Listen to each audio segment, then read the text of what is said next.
नमस्कार दोस्तों, स्वागत है आप सभी का फिर से हमारे चैनल भक्ति की दुनिया में। भगवान भोलेनाथ और माँ भगवती आप सभी पर अपनी कृपा दृष्टि बनाए रखे। दोस्तों, गुप्त नवरात्रि में माँ दुर्गा की पूजा उपासना करने का विशेष महत्व है।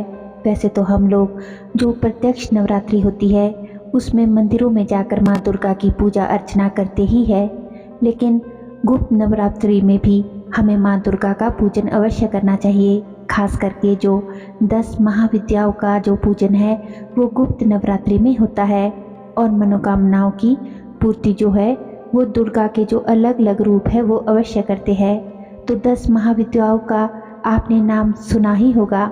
माँ काली, माँ तारा, माँ त्रिपुर सुंदरी भुवनेश्वरी, माता छिन्नमस्ता, त्रिपुर भैरवी, माता धूमावती, माता बगलामुखी, मातंगी और कमला देवी की विशेष रूप से पूजा उपासना की जाती है गुप्त नवरात्रि में।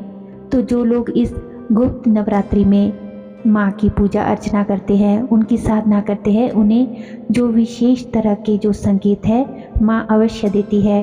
तो दोस्तों, गुप्त नवरात्रि में अगर आपको इस प्रकार के संकेत मिलते हैं तो समझ लेना कि माँ भगवती की कृपा आपको प्राप्त होने वाली है और आपके घर में माँ की शक्ति का वास होने वाला है।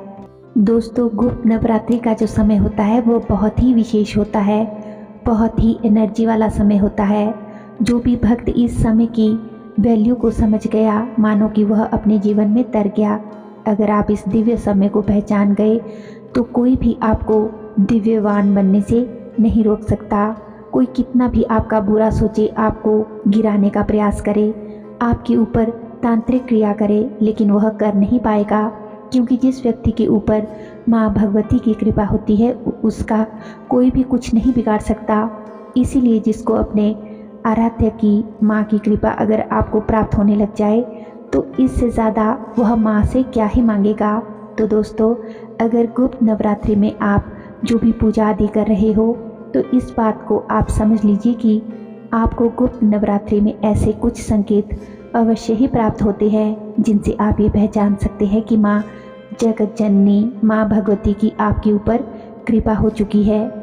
आज की इस वीडियो में हम उन्हीं संकेतों के बारे में चर्चा करेंगे, लेकिन उससे पहले दोस्तों, अगर आज आप हमारे चैनल पर पहली बार आए हैं, हमारे चैनल की वीडियो आज पहली बार देख रहे हैं, तो आप सभी से मेरी रिक्वेस्ट है कि चैनल को सब्सक्राइब ज़रूर कर ले और बेल आइकन को प्रेस करके ऑल पर भी क्लिक कर लीजिए, ताकि जब भी हम कोई भी नई वीडियो अपलोड करें तो उसकी नोटिफिकेशन सबसे पहले आपके फ़ोन में पहुंचे और आप हमारे चैनल की सभी वीडियोस को देख सके। वीडियो को दोस्तों बिना स्किप किए हुए अंत तक ज़रूर देखिएगा, तभी आपको वीडियो अच्छे से समझ आएगी। और वीडियो पसंद आए तो वीडियो को लाइक करें, कमेंट करें और ज़्यादा से ज़्यादा अपने दोस्तों और रिश्तेदारों के साथ शेयर भी करें। तो चलिए वीडियो में देरी ना करते हुए आगे बढ़ते हैं और जानते हैं उन सभी संकेतों के बारे में। पहला संकेत है कि गुप्त नवरात्रि में अगर आप अखंड ज्योत जलाते हो और आपके द्वारा जलाया गया अखंड दीप, अखंड ज्योत लगातार 9 दिन जो है जलती है, तो बहुत ही अच्छे से जलता है, तो समझ आइए कि माँ की कृपा आपको प्राप्त हो रही है। अगला दूसरा संकेत, दीपक में फूल बनना। अगर आपके इस अखंड दीपक में फूल बन रहा है, लगातार बन रहा है या फिर हर दूसरे दिन, तीसरे दिन बन रहा है, तो समझ आइए कि आपकी भक्ति आपकी माँ के प्रति सच्ची है। ये संकेत आपके और आपके माँ के बीच का है, ठीक है।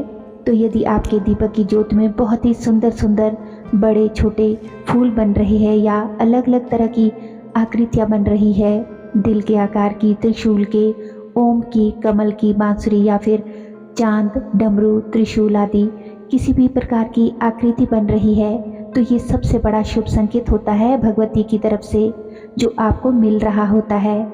इसलिए दोस्तों, इस संकेत को नज़रअंदाज बिल्कुल भी ना करें।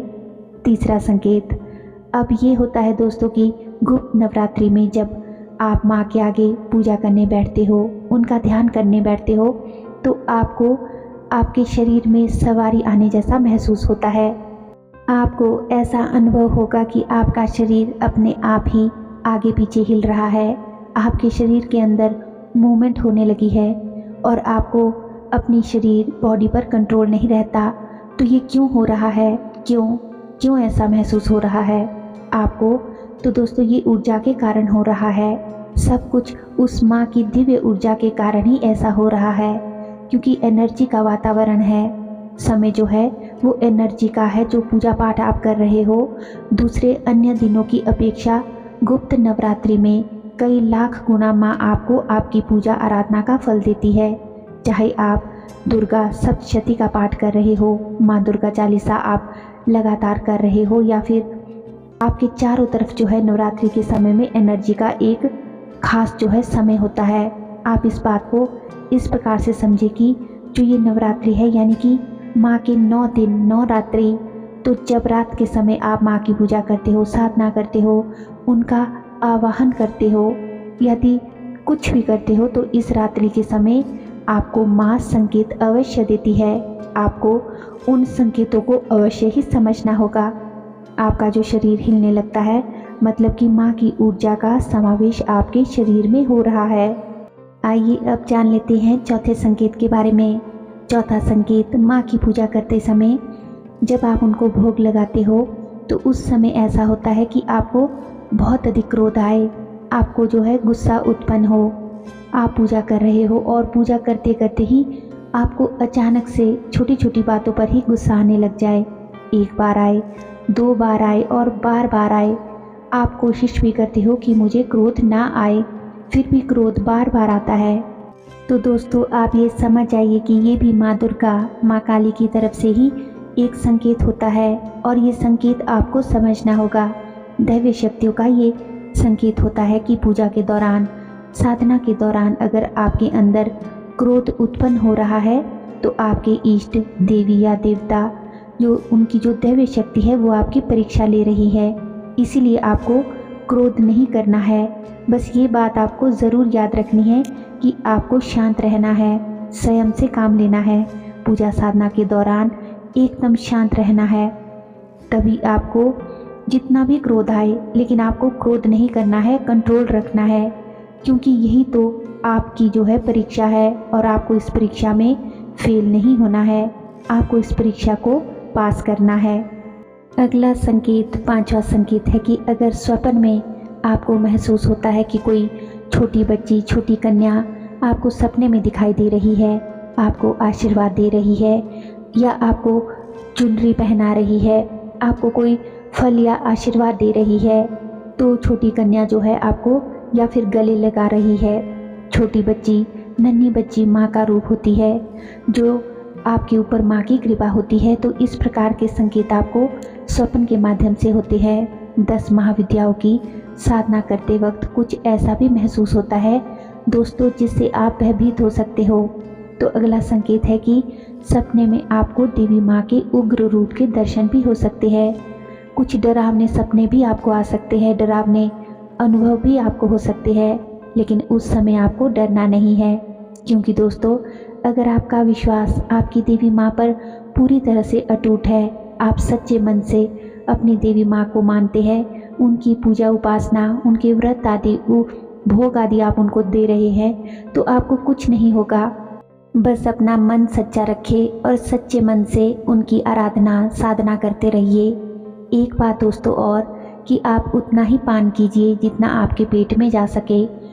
इस समय पूजा साधना को ज़रूरत से ज़्यादा भी मत करना, क्योंकि दोस्तों उससे क्या होता है कि इस नवरात्रि के दौरान पूजा या क्रिया करी हुई आपके ऊपर बलशाली होगी।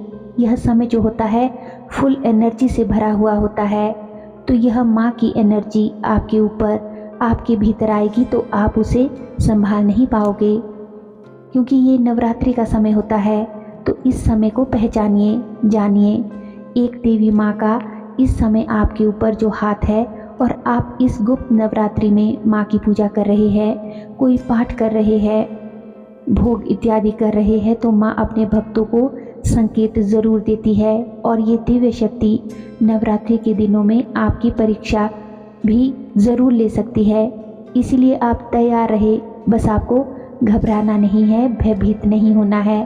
सच्चे मन से पूजा करें, माँ को सच्चे मन से याद करें और इस गुप्त नवरात्रि में अपने जीवन को सफल बनाए, माँ की कृपा प्राप्त करें, उनका आशीर्वाद को प्राप्त करें। तो उम्मीद करती हूँ कि आज की वीडियो की ये जानकारी आपको अवश्य ही पसंद आई होगी और आपके लिए उपयोगी भी रही होगी।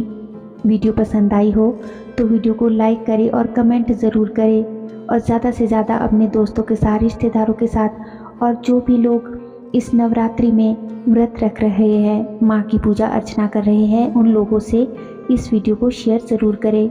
दोस्तों, हमारे चैनल पर और भी अच्छी अच्छी वीडियोज़ हैं, उन्हें भी जाकर आप ज़रूर देखें। लिंक जो है वो आप डिस्क्रिप्शन बॉक्स में चेक कर सकते हैं। और अगर अभी तक भी आपने हमारे चैनल को सब्सक्राइब नहीं किया है तो आप सभी से मेरी रिक्वेस्ट है कि चैनल को सब्सक्राइब ज़रूर कर ले। हमारे चैनल की वीडियोस आपको पसंद आए तो वीडियोस को ज़्यादा से ज़्यादा शेयर करें, ताकि ज़्यादा से ज़्यादा लोग जो है वो हमारी यूट्यूब फैमिली से जुड़ सके।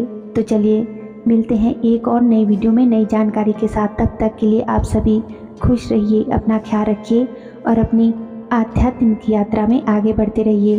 धन्यवाद। जय श्री कृष्णा।